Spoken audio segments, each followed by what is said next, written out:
Hello, I'm Margaret Hollingsworth. Today's date is November 20th, 2023.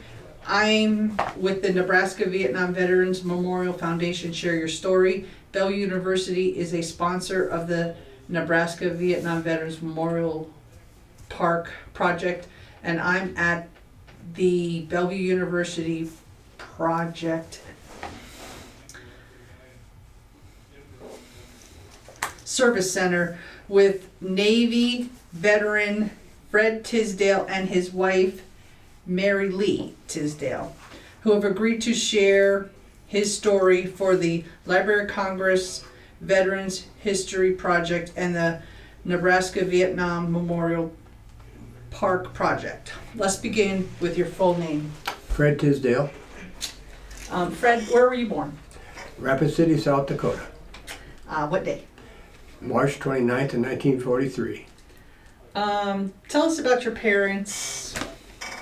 Parents? And do you have any brothers and sisters? Okay, I have a parent, one of each. My dad ran a filling station, and my mom was a homemaker. And I have 2 brothers and 2 sisters. Okay. Names, did they serve in the military? Dates I was in the military, I went in the military in August 5th of 1961. And I was discharged in August of 1965. I don't know, right around the 5th, 6th, something like that. Did any of your brothers and sisters serve in the military? Yes, I had an older brother that was in the military. He was in the Navy also. And he had, he was an officer, he was an engineer, and he had the delightful duty of going to Vietnam and to Korea both while he was in. How was high school? How was your, childhood? My childhood, I had a great childhood. I lived in western South Dakota, and there aren't many people, and there was a lot of fun things to do. I grew up in a great time of history during the 50s and the 60s. It was a great time. Well, 40s and 50s. 60s, all the 60s weren't so good, but yes, I had a great, all the way through grade school. I went to school in a one-room schoolhouse for my first 8 years, and then I went 12 miles away to high school, and I went there for 4 years. What were your parents and or siblings' feelings about you joining the service? You know what? I don't think my dad really ever said much about it. I don't know, it was just something I didn't want to stay at home because I didn't, it seemed like everybody was going to college and being a teacher, or if you was a female, you went into home economics, or else if you stayed around home, you lived on a farm or a ranch and you did farm work, and I didn't want to do that either, so I went in the Navy. Were you married when you joined the service? No. How old were you when you joined the service? 18. Did you hold any jobs before you joined the service? Just whatever my dad would send me off on to help somebody farm or make hay or something. And then plus working at the filling station. Can you tell us about when you went into the military? Were you drafted or did you enlist? I enlisted. You enlisted. Before I graduated from high school, I enlisted. Why did you decide to join the Navy? Why? I don't know. I don't think it was a uniform. I really don't know what it was. I do know that they did have good schools, and I wanted to get all the education I could. So. Who or what important things did you leave behind when you left home? Mary Lee. Okay, now we're getting to important stuff. What branch of service did you enter and why? No. What kind of service? Oh, you already said it. You Navy. went into the Navy. Right. Yeah. Mm-hmm. But and why did you pick the Navy? You said. Mm-hmm. How did you get to your initial point of entry?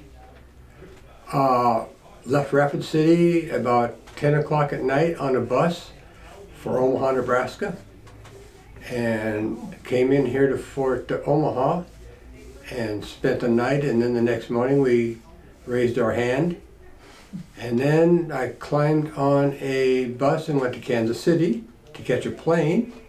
And that plane wasn't working, so then we had to take a bus to St. Louis and got on another plane during a rainstorm, and I think it was a DC-6, and headed to San Diego.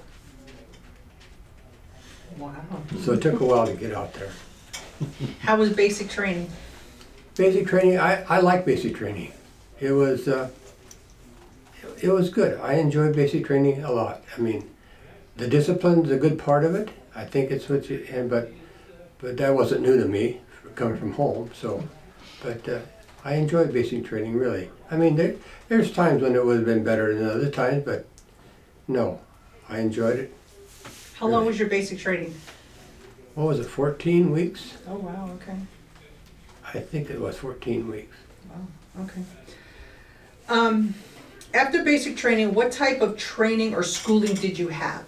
I went to A school, dental A school, and that's a basic chair-side equipment training, how you check in with the recruits. We worked on the recruits when they came into San Diego. We were on the same basis as a training center. And so part of our training in school was working with recruits as far as charting their teeth and stuff like that. So you learned what the mouth looks like and what the tools are that you use in the mouth, and that part of it.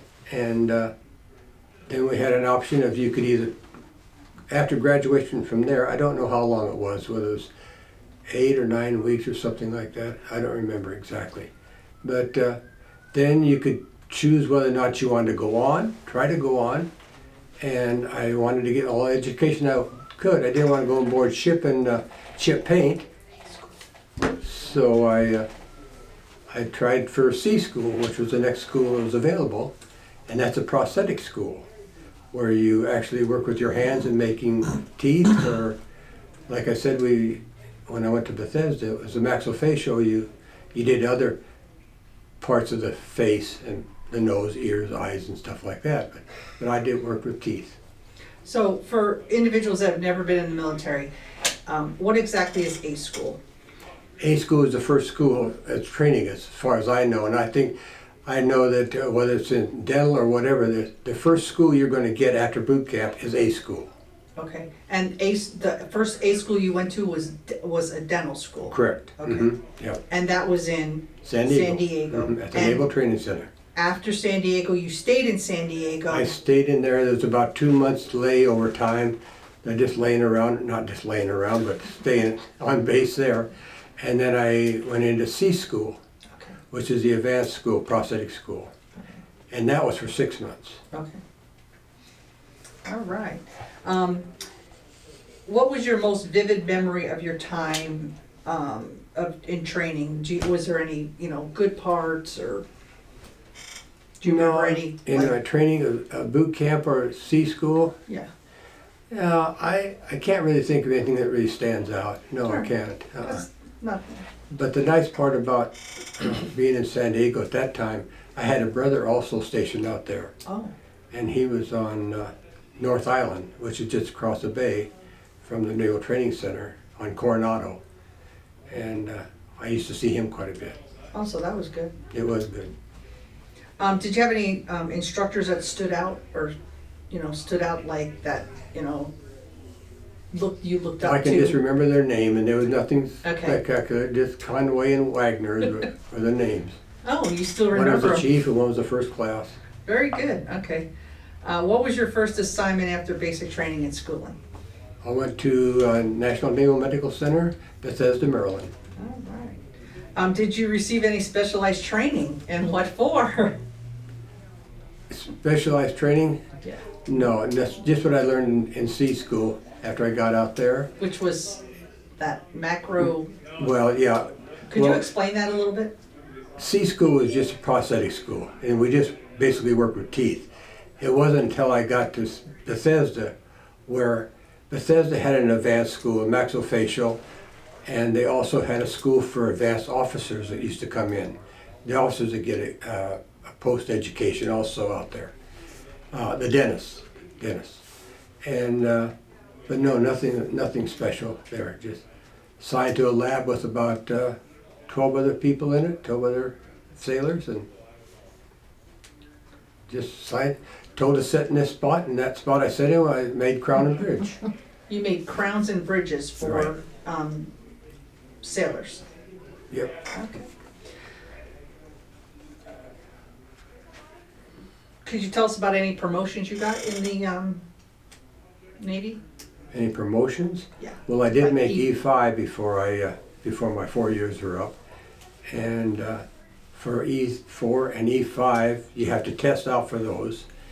And being in the dental field, we didn't have too many openings. There weren't that many people. I mean, it's not that big of a corps, and so I felt very lucky to be promoted. But I studied hard for them. What was the hardest part of the military lifestyle for you to adapt to, and why? I don't really know. I can't think there's any really hard part.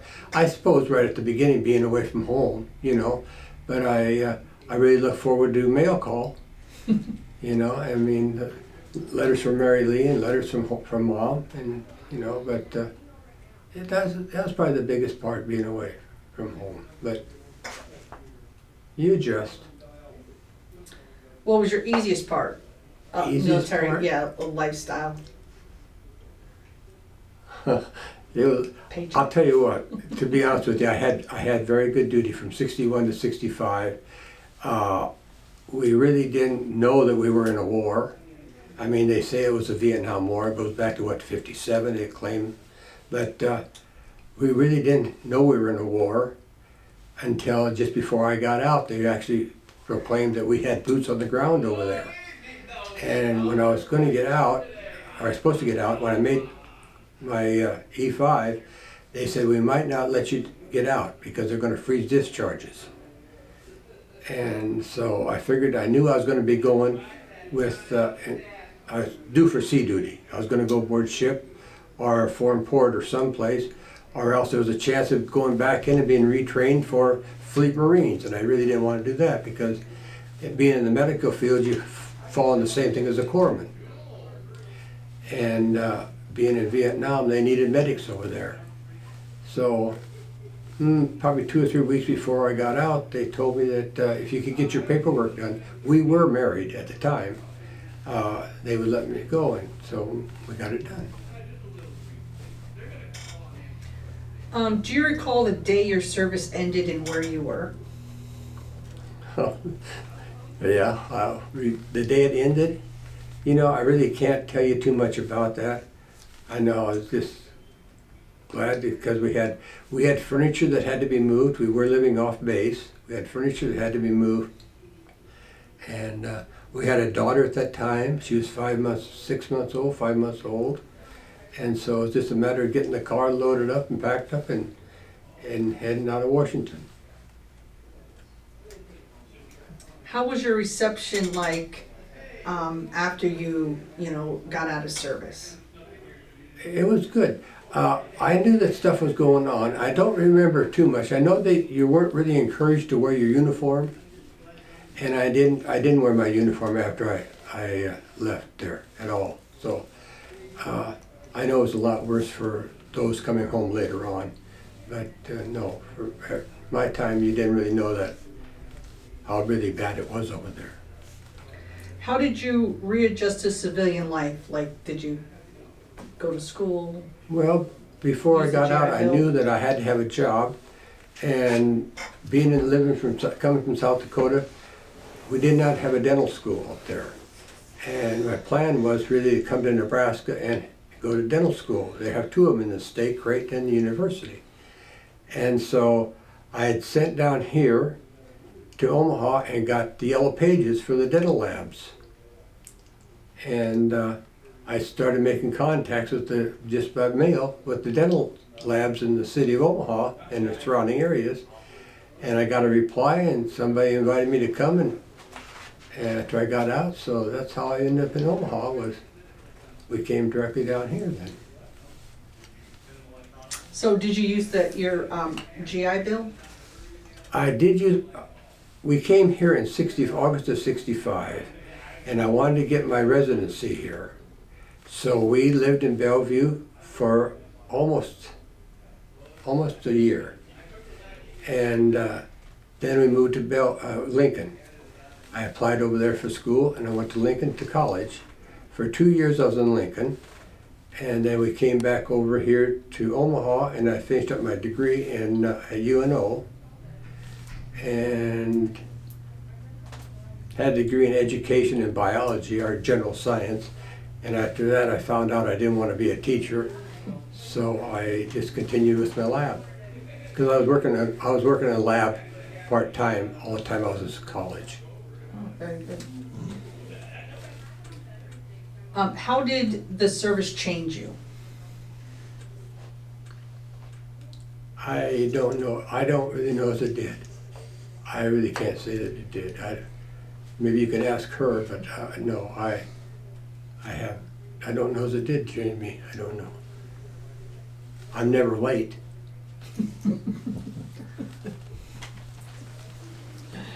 Have you continued any friendships after your service? There was about, in 2011, matter of fact, got contacted from a guy that was in the service with back in Washington, or Bethesda, and he wanted to know if we could get together. He'd made contact with several others.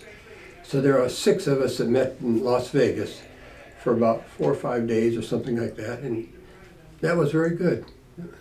So you hadn't contacted them all those years? No. Wow. There was a guy that I sat in the lab with. He was from Montana, and he got out before I did, and it was kind of funny. He moved to Rapid City, and I did keep in touch with him for a while because he operated a lab up there in Rapid, and he worked with a cousin of mine who was also dental tech, and so I did keep in touch with him for a while. And then as the years went on, it just kind of drifted away. I saw him here probably about 4 years ago, 5 years ago, something like that. Maybe it's not been that long.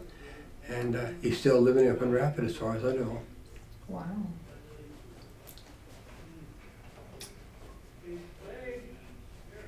How did the service affect the way you relate to others? I don't know. With the ease, maybe. I don't know. The funny thing about where I worked in Bethesda at the hospital, Naval Hospital there, we were different than a lot of bases because we had full captains, which is a 4-striper, like a colonel, working at chairs. Because most of the people, we didn't actually work on a lot of military people. We worked on a lot of senators, congressmen, and people like that, and presidents.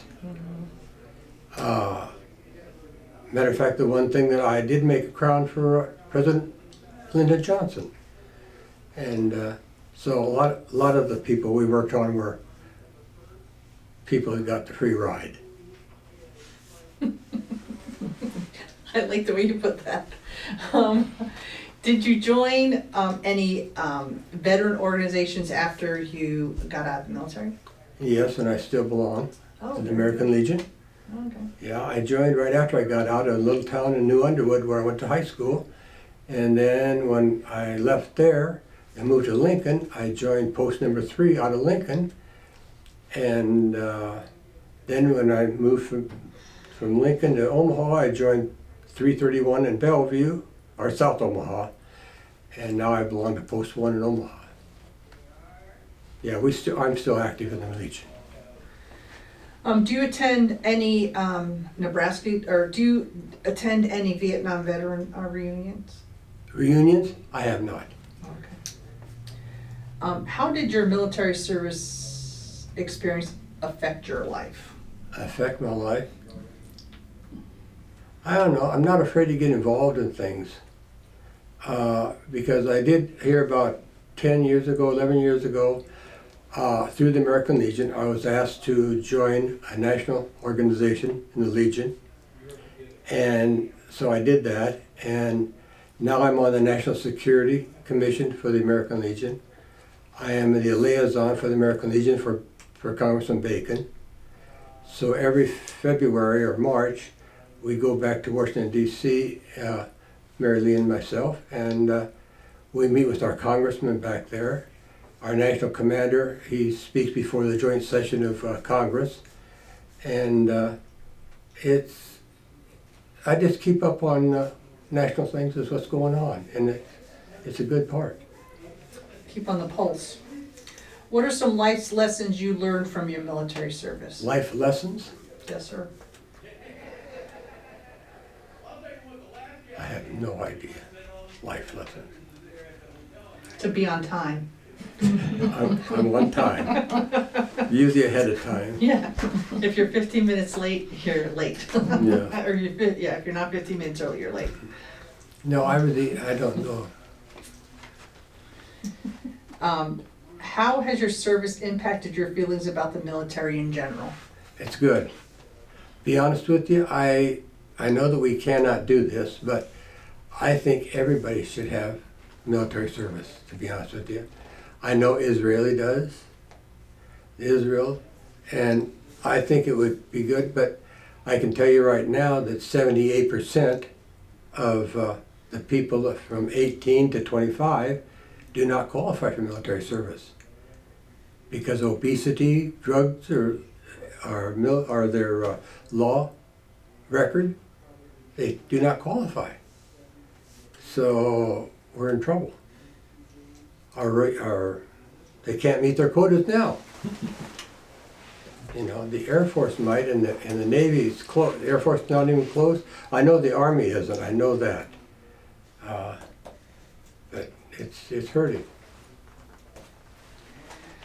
What message would you like to leave for future generations who will hear your story? Don't be afraid to take a chance. Go out and do something for yourself. Do something to make your life better and your country better.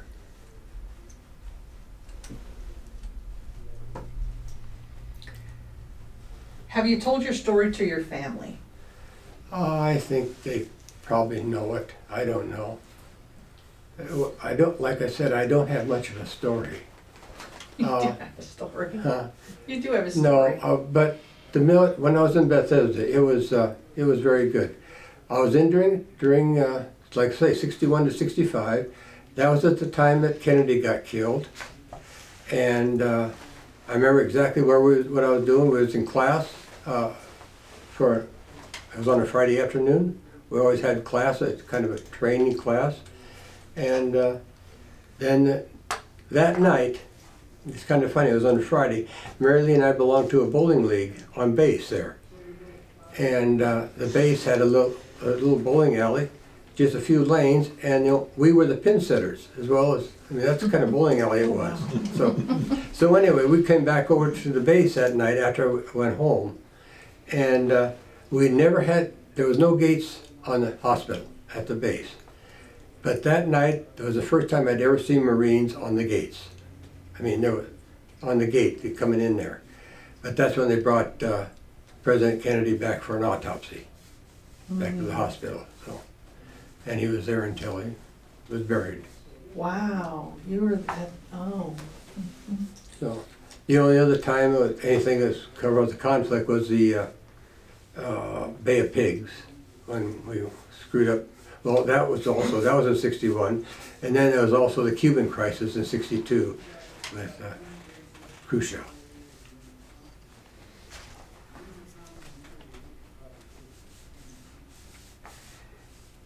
It is said that friendships developed in hard times are lasting. Can you tell me about some that you have made? In the service or out of the service? Both. Well, we have a lot of friendships right now, but it's most of it's through the American Legion. Because we do a lot with them. Like today, we hauled groceries around to different veterans organizations for the Thanksgiving dinners. So, we do a lot for with the American Legion, not for them, but with them. So. And he's in charge of Memorial Day at Memorial Park. Expect to see you there next year. I'll be there.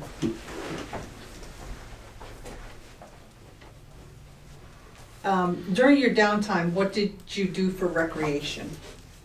In in the service. Yes, sir. Or Well, talk about it now too. in the service, we had, like I said, we had the bowling league as a couple. We could do it as a couple. In Washington, D.C., at that time, it was not near as crowded as it is. It's a great place to be. All the attractions out there, you paid for with your tax dollars. You could go to any of them. And so we spent a lot of time in Washington, D.C. itself, going to all the museums, all the attractions. Everything was free. So we did a lot of that at that time. I played on a softball league down there, and we had a softball league. And they treated us really good. We had a lot of parties between the dental and the medical part of the hospital. So I should say I had good duty. Did any of your children? How many children did you have? I have 2 daughters. 2 daughters. Did either one go in the military? No. Did any of your? Do you have any grandchildren? I have. We have 5 grandkids. Yeah. Boys, girls? 3 girls and 2 boys. And yes, our youngest grandson right now is in Japan, Yokosuka, Japan. He's in the Navy. In the Navy. And how's Because of him. how's he doing in the Navy? He's doing good. What does he do in the Navy? Logistics. Logistics. And yeah, he's been in about 2.5 years, maybe a little over. He's made E5 already, so he's been Sailor of the Year once, Sailor of the Quarters for I don't know how many times. So the boy's doing good. And Mary Lee, you said that he's followed in his grandfather's footsteps. Right, yes. You should be a very proud grandfather. Is there anything else you would like to add that we have not covered in this interview? Any suggestions?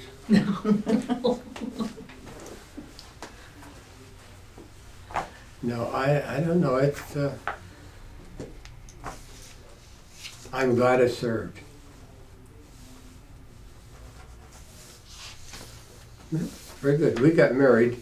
I was in the service 2 years, and I went back to Bethesda in January, and we got married that May. And then, like I said, when we got out, I planned on going to dental school. We had one daughter, but before the next year rolled around, we had 2 daughters. And so it makes it a little more difficult, and no job, no money to go to school. And so I worked a lot of hours at night, besides studying and going to school.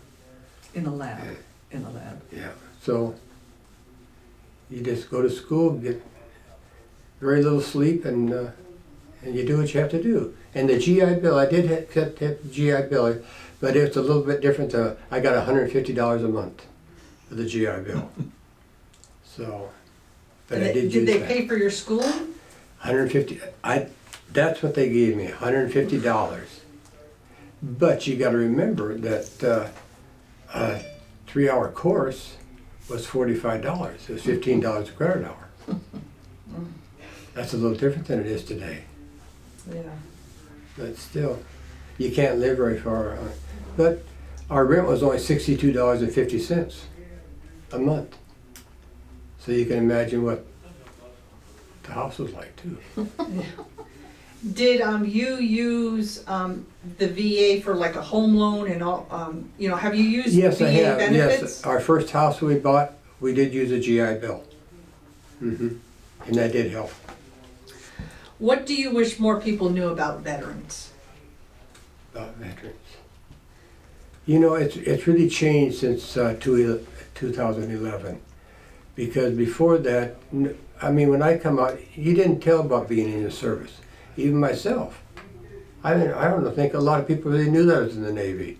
And I know a lot of people I associated with, because I coached softball for 22 years, because I had my daughters in softball. And I know there's people there was parents of the kids that I coached.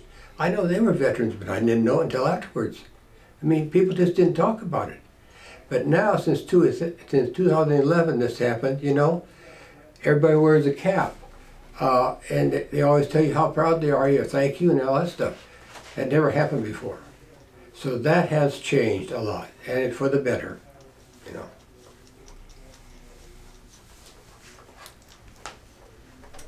But this afternoon, we went downtown to drop off groceries for Veterans Day or for Thanksgiving. And if you haven't been down on 17th or 18th Street north of Cummings, just go down there sometime around on the Francis House and just take a look and see. Then you walk away and you will how lucky you are.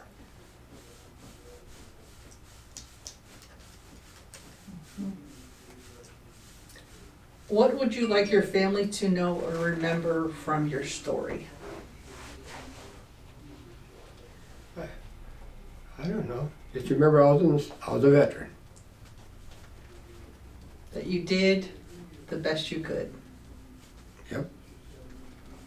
And they kind of know that because, well, he's at the Legion almost every day, and they come to do with a lot with us with whatever happened, you know, whatever happenings are. Yeah, I would think continue serving Mhm. in some manner or another. You know, yep, give back a little bit.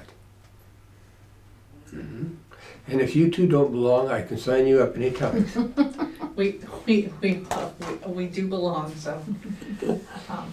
Well, Mary Lee and Fred, thank you so much for Thank you. sharing your story, and on behalf of the Nebraska Vietnam Veterans Memorial, thank you for all you've done for our Yeah. country. And if you don't have anything else, thank you so much. Well, thank you. Yes, thank you. Thank you, Sam.